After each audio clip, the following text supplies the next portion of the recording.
Hey, what's up? You guys don't know me. I'm Eric. I host the Hodological Society podcast. Excuse my voice tonight. It's a little weird, but I want to get on and do something. I'm trying to boost the YouTube channel.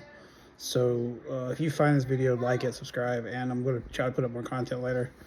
But anyway, and I had a buddy over. We were trying to record, and true my fashion, it was screwed up, and so lost the audio. I'm gonna have to redo it. I wanted to do a live video while I was recording, and it didn't work out.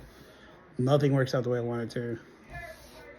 So anyway, instead of me doing a live, like I did a quick live on my main channel, nobody showed up. So what I decided to do is get off, do a quick video of just a little snippet of something to give you guys a taste, and we'll go from there. And hopefully next time I get back on, my voice will be different.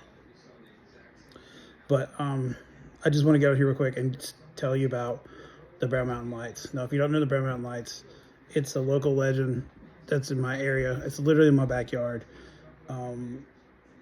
It's famous, world famous. It's been on the X-Files. It's been on Unsolved Mysteries. It's been on many different like paranormal shows.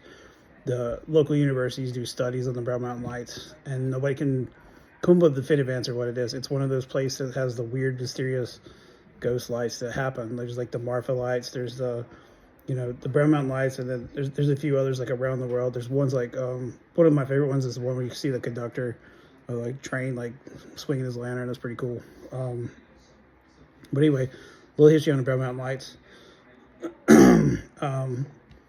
It's pre-20th century. The Cherokee, the native tribe that's here in North Carolina, they saw the lights as far back as like from the time that they settled in the land. The Cherokee and the Catawba both thought that the lights were spirits of the warriors who had died in battle, trying to find their way home.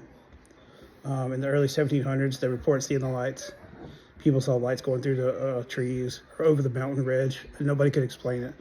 In the Civil War era, some people claim the lights are the spirits of the fallen soldiers. So that was their explanation of it. In 1913, a geological survey was done by George Mansfield, and he investigated the lights, and he attributed them to train headlights from the nearby Southern Railway. But that's not true, because at one point the train railway was shut down, the roads were shut down, and the lights still came back, which still doesn't explain why they were seen like back in the time of the Cherokee and the Catawba Indians. So that's bunk. In the 1922, another USGS survey determined the lights were due to automobile lights. Once again, it's not true. It's just not true. They closed the mountain off, and the lights still come back. Many people believe it could be swamp gas or marsh gas. Could be reflections of artificial lights, ball lighting, or electrical discharge, possibly plasma, or plasma-like natural phenomena. Yeah, there's that. But despite various scientific explanations, many eyewitnesses and paranormal enthusiasts continue to believe the lights have supernatural or extraterrestrial origin. They're one of North Carolina's most famous unexplained phenomenon. Now, the lights are also featured in the Newkirk's documentary Hellier. They were actually investigating in Bremen, and I actually met the Newkirks while they were investigating there, so that was pretty cool. There was a group from National Geographic come up here and film, and they filmed what looked like a large city that's in the gorge, but there's no city in the gorge. The nearest city to it is, you got Morganton on this side, you got Jonas Ridge on this side, nothing in between. It's just mountains. It's like Pisgah Forest. It's nothing. And they filmed what looked like a city on the side of a mountain. Now, I've seen a similar phenomenon in real life, and it really looks like a city. And one of the local legends here is that there's a hidden military base up there, and I've seen what looked like a base. I mean, it's lit up like a whole, like the brightest thing you've ever seen, like fog, like salt lamps, so bright. And don't know what it was, because there's supposed to be nothing there. But we see like fighter jets come here all the time and fly the gorge, fly around the lake. It's like, are they short-range fighter jets, or where do they come from? I mean, the closest air base is Virginia, South Carolina. Let's see, I think there's Goldsboro, maybe. Still, I don't know. It's just a real interesting phenomenon. Here's my ghost story about up there. So one night I was sleeping up there because I wasn't allowed to stay at my house Long story, involved a girl. Um, but I wasn't allowed to stay at my house. My mom wouldn't let me stay there, so I left. And we went and slept overnight on the overpass. And there's this place you can pull off and try to see the lights. And we pulled over and we were sleeping. It was March, so it was cold. And we would turn the lights on or off and couldn't, to keep the car warm. And there was a trucker that was on the other side of the pull off, and he had his rig parked.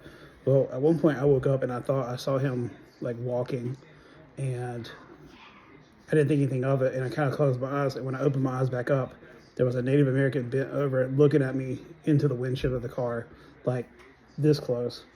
And I could see his hair pull back. He had a single feather turned down in the back of his hair. He didn't have a shirt on, but he had like what looked like red deerskin pants. And I freaked out. I was like, whoa. And he just vanished right before my eyes, completely disappeared. Can't explain it. What's crazy about that is as soon as I said that, the wind picked up and almost blew the tin off my back porch. Coincidental? Kismet? I don't know. But anyway, that's my short take on the Bear Mountain Lights. By the way, I have a buddy who's got a cool Bear Mountain Lights story. We're going to talk about this later on, so stay tuned. Chronological Society Podcast at gmail.com. Also, I got a Facebook page. We're on all the podcasting platforms. Go check it out. Please give us a 5-star rate and review. Just commenting on an episode doesn't help us. I need you to rate and review our episodes. It gets us more listeners. So thank you.